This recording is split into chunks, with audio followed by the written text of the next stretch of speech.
আপনি যে নির্বাচনে এখন বিভিন্ন জায়গায় আপনি প্রচার অভিযান চালিয়ে যাচ্ছেন, সাউথ করিমগঞ্জের বিভিন্ন জায়গায় আপনাকে দেখা যাচ্ছে। আপনি তো অরিজিনালি আপনি আম আদমি পার্টির একজন নেতৃত্ব দিয়েছিলেন বরাক উপত্যকায়। এবার কি সাউথ করিমগঞ্জে আম আদমির হয়ে লড়তে যাচ্ছেন? আম আদমি পার্টি বরাক ভ্যালিতে বর্তমানে তেমন অর্গানাইজেশনের একটু সমস্যা আছে, বিশেষ কোনো কারণবশত। যাই হোক, আম আদমি পার্টি ছাড়া আমার এই যে বরাক ভ্যালিতে আর বিশেষ করে বর্তমান দক্ষিণ করিমগঞ্জ এলাকায় আমি সুপরিচিত ব্যক্তি। এই জন্য এই এলাকার যে সমস্যা যেগুলি আছে বা রাজনৈতিক দল যে কাজ কতটুকু করেছে না করেছে বা ভবিষ্যতে কী কী দরকার প্রয়োজন আছে সেই ব্যাপারে আমি অবগত আছি। তাই আমি এবার নির্দল হিসাবে এইবার এই যে অ্যাসেম্বলি ইলেকশনে প্রতিদ্বন্দ্বিতা করার ইচ্ছায় এই পুরো এলাকা মানে দক্ষিণ করিমগঞ্জ এলাকায় গ্রামে গঞ্জে ঘুরে বেড়াচ্ছি, সাধারণ মানুষের সাথে দাঁড়িয়ে থাকার চেষ্টা করছি। এবার সাউথ করিমগঞ্জ যেহেতু এখানে তাবড়ে তাবড়ে প্রাক্তন মন্ত্রী সিদ্দিক আহমেদ, এছাড়াও আব্দুল মুক্তার চৌধুরীর ছেলে শামীম চৌধুরী, হাফিজ রশিদের ভাই রফিক চৌধুরী, এদের মতন নেতৃত্বরা এখানে কংগ্রেস বা অন্যান্য দল থেকে লড়ার জন্য প্রস্তুতি নিচ্ছেন নির্বাচনে। তার ফাঁকে আপনি নির্দল হয়ে লড়তে যাচ্ছেন। কি মনে করছেন, আপনার যে আশা নিয়ে আপনি নির্বাচনের ফিল্ডে কাজ করতে যাচ্ছেন, সেই আশাটা কি আপনার সফল হতে যাচ্ছে? দেখেন, এইটা আশার ব্যাপার নয়, এইটা হচ্ছে আমাদের সংবিধানের অধিকারের ব্যাপার। প্রত্যেক 5 বছর পর পর আমার সাধারণ মানুষকে একটা সুযোগ সুবিধা দেয় আমাদের সংবিধানে, যে গত 5 বছর রাজনৈতিক দলগুলো কি কাজ করেছে না করেছে, বর্তমানে কার প্রয়োজন আছে রাজনীতিতে, বা আমাদের সর্বস্তরের মানুষের কল্যাণের জন্য কে কাজ করতে পারবে। তাই পুরনো যে আপনি যে নাম বলেছেন, যে কংগ্রেস হোক বা আমাদের মিনিস্টার সাহেব হোক, ওনারা কি করেছেন না করেছেন সেই মূল্যায়ন করার সময় আজ এসে গেছে। তাই আমি মনে করি সাধারণ মানুষ অত্যন্ত বুদ্ধিমান, আর সাধারণ মানুষ নিশ্চয় যত রাজনৈতিক দল, সরকার পক্ষ হোক বিপক্ষ হোক বা অন্যান্য রাজনৈতিক দল, এদের কাজের মূল্যায়ন করবে। আর আমি যে মানে রাজনৈতিক অবস্থা বা আমাদের এলাকার দুর্গতি যে আছে, সেই সমস্ত সাধারণ মানুষের যে চাহিদা যেগুলো আছে, যেমন স্বাস্থ্য, শিক্ষা, রোজগার, এই সমস্ত ব্যাপার নিয়ে আমি অনেক বছর থেকে, আমি রিটায়ার্ড হয়ে এসেছি, 10 বছর হয়ে গেছে, পুরো হয়নি, 1-2 মাসের মধ্যে হয়ে যাবে। আর আমি তারপর থেকেই কাজ করা শুরু করেছি আর এখনো করছি। আর আমার মনে হয় যদি জনসাধারণ আমার উপর বিশ্বাস করে, তাহলে নিশ্চয় ওদের কল্যাণের কাজ করতে পারবো। আপনার নির্বাচনের প্ল্যান মানে ছাব্বিশের নির্বাচন যে আপনি লড়তে যাচ্ছেন, আপনি মানুষের জন্য, মানুষ আপনাকে ভোট দেবে, কেন ভোট দেবে? মানুষ এই জন্য ভোট দেবে, কেননা আমি এই মাত্র বলে দিয়েছি যে কাজের মূল্যায়ন করবে। আমাদের সংবিধানের অধিকার যেগুলো আছে, সেই অধিকার রক্ষা করার জন্য রাজনৈতিক পার্টি বা অপোজিশন এই দলগুলো কি করেছে না করেছে সেই সময় আজকে এসেছে। তাই আমি মনে করি সাধারণ মানুষ বিবেচনা করবে।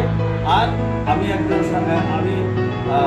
একটা সৎ সাহস, সৎ বুদ্ধি নিয়ে এগিয়ে আসছি, তাকে সাধারণ মানুষ আশা করি আমার কাজ যেগুলো করেছি সেই কাজগুলো দেখবে এবং আমার উপর বিশ্বাস করবে।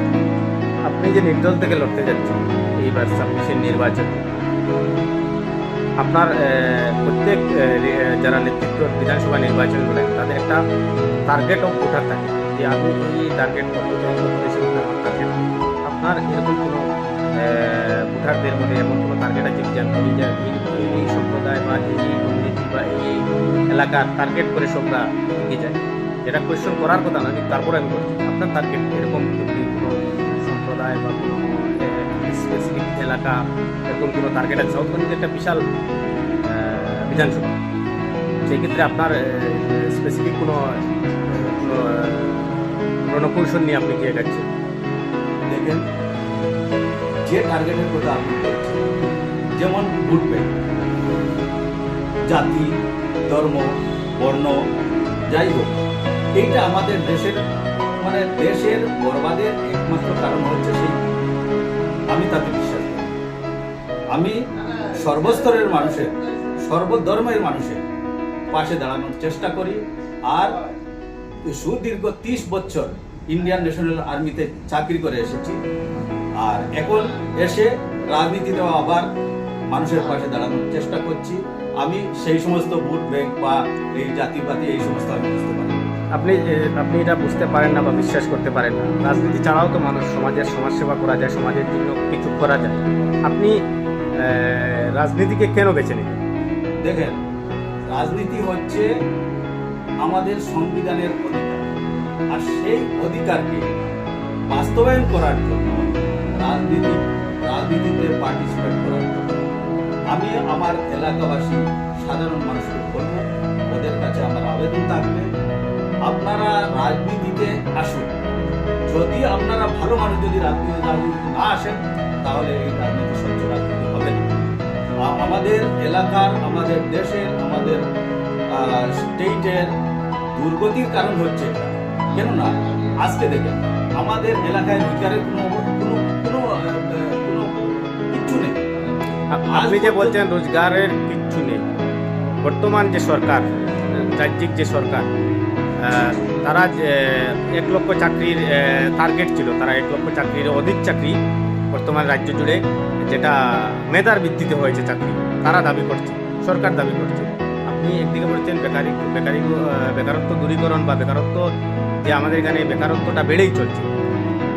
সরকার যে টার্গেট নিয়ে কাজ করেছে, 2021 সালে যে টার্গেট নিয়ে তারা সরকার নিয়ে এসেছিল যে 1 লক্ষ চাকরিজীবী দেবে, এর থেকে অনেক বেশি চাকরি এবার দিয়ে দিয়েছে তাদের মধ্যে। তারপর আপনি বলছেন যে সরকার বা বর্তমান সরকার বেকারত্ব দূরীকরণের জন্য কাজ, আপনার কথা এটাই বোঝায় যে দূরীকরণের জন্য কোনো কাজ করছে না। দেখুন, কোনো কাজ করছে না, সরকার যখন আছে, আর কয়েকদিন আগেও আমি দেখেছি একদম স্বচ্ছভাবে কয়েকটা চাকরি হয়েছে, এটা কিন্তু আমাদেরকে মেনে নিতে হবে। এখন আমাদের পপুলেশন কত, আমাদের বেকার যুবক কত, সেই বেকার যুবকগুলোকে, এই বেকার যুবক যারা আছে, ওটা আমাদের দেশের সম্পত্তি, মানব সম্পত্তি। এদের থেকে আমাদেরকে কাজ নিতে হবে, এদেরকে দেশ গঠনের জন্য এদেরকে কাজে লাগাতে হবে। সেই একটা মানব সম্পত্তিকে আমরা উপেক্ষা করছি। বেকারত্বের যে পার্সেন্টেজ, যেটা আপনি দেখেন, কে কত টাকা রোজগার করছে, চাকরি কোথায়, বা ইনকামের সোর্স অফ ইনকাম কোথায়, কতজন মানুষ আপনার আশেপাশে দেখেন। আচ্ছা, বেকারত্বের দিক দিয়ে আপনি বর্তমান যে সরকার, হিমন্ত বিশ্ব শর্মার সরকার, যেটা বিজেপি সরকার, আপনি হিমন্ত বিশ্ব শর্মার সরকারকে তার কাজের 5 বছর যে উনি শেষ মুহূর্তে অন্তিম লগ্নে চলে এসেছে, তার যে কার্যকাল ছিল, সেই কার্যকালকে আপনি 100-তে কত দিতে পারবেন? দেখেন, এই সমস্ত মূল্যায়ন করা আমার কাজ। সরকার কাজ করেছে, ও নিজে জানে কতটুকু ভালো করেছে, কতটুকু খারাপ করেছে। এই যে আপনি আর এই সমস্ত মূল্যায়নের অধিকার রয়েছে সাধারণ মানুষের। তাই প্রত্যেক 5 বছর সাধারণ মানুষের সঙ্গে সঙ্গে আপনারা যারা রাজনীতির নেতৃত্ব দিচ্ছেন বিরোধী দলের হিসাবে, আপনার নির্দল হোক আর বিরোধী দল কংগ্রেস হোক, এআইইউডিএফ হোক, আরও বিভিন্ন দল আছে, তৃণমূল হোক, তো আপনাদের তো সেটা একজন বিরোধী নেতৃত্ব হিসাবে আপনার একটা জবাবদিহিতা আছে এটার উপর, যে সরকারের কাজের উপর, যে কতটুকু কাজ করতে, সরকার কতটুকু কাজ করেছে বা কতটুকু না করেনি বা কতটুকু করতে হবে, সেটা নিয়ে তো আপনারাও জনগণের কাছে যেতে হবে, জনগণের সঙ্গে কথা বলতে হবে। দেখেন, আমাদের সংবাদ মাধ্যমের কাছে খুলে বলতে হবে। আজকাল এইটা মিডিয়ার মাধ্যমে সব কিছু জানে, ওরা অত্যন্ত নিশ্চয় আমি মনে করি সরকার পক্ষ এবং বিপক্ষের কার্যকলাপ যতটুকু আছে সবকিছু ওরা মূল্যায়ন করে নিয়েছে। আর যদি ওরা আমাকে হুকুম দেয় তাহলে আমি চেষ্টা করব ওদের যে ইচ্ছা পূরণ করার জন্য। ওদের যে দুর্গতির যে অবস্থা আজকে দেখেন, কয়েকদিন আগে আমার মনে হয় 20-25 দিন আগে আমাদের করিমগঞ্জ হসপিটালে, সিভিল হসপিটাল, ডাক্তারের সমস্যা, একটা ইনফ্রাস্ট্রাকচার, একটা বিল্ডিং এত বড়, কিন্তু এখানে যদি ডাক্তার না থাকে তাহলে সাধারণ মানুষ কি করবে? এই জন্য এরকম মানে আমি এই সমস্ত কথায় যেতে চাই না, আমি চাই সাধারণ মানুষ এই সমস্ত বিবেচনা করে। এর মানে আপনি চাচ্ছেন যে সাধারণ মানুষের যদি ভরসা আমার উপর থাকে তাহলে আমাকে হুকুম করুন,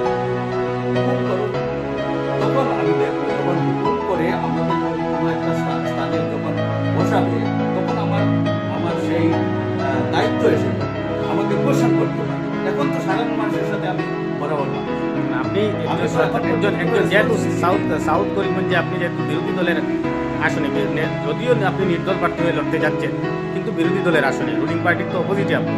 দেখেন, রুলিং পার্টি আমি তো যতক্ষণ পর্যন্ত আমার কোনো ধরনের পলিটিক্যাল মানে স্থান না থাকে, ইলেক্টেড না থাকে, ততক্ষণ পর্যন্ত আমি পক্ষ না, সরকার পক্ষ নয়, সরকারের বিপক্ষ নয়।